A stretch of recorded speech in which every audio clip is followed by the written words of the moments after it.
Ihana majoittua taas tällä samalla koniporukalla. Ootan kyllä innolla huomista drakonia.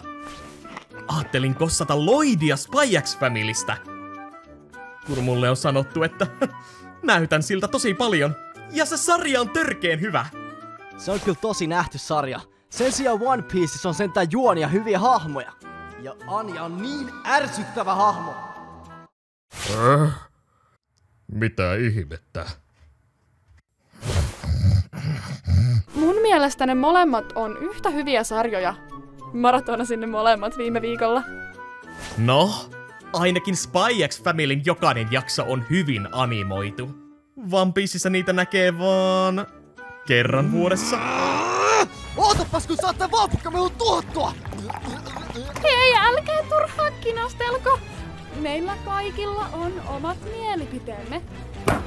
Todellakin meillä on kaikilla omat mielipiteet. Sentään kukaan tässä huoneessa ei tykkää Saosta! Sao on paras!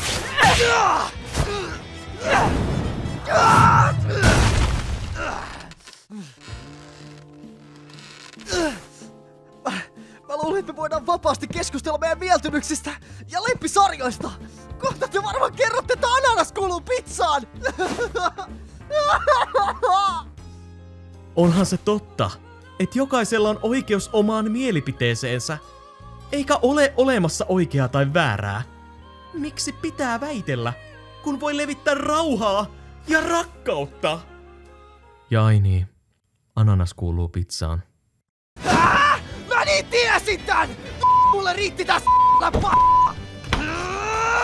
Tää oli muuten viimeinen koni teidän kanssa! Mä menen sit ihan jatkos yksin lattiamajoitukseen! Mut, tää on sun koti.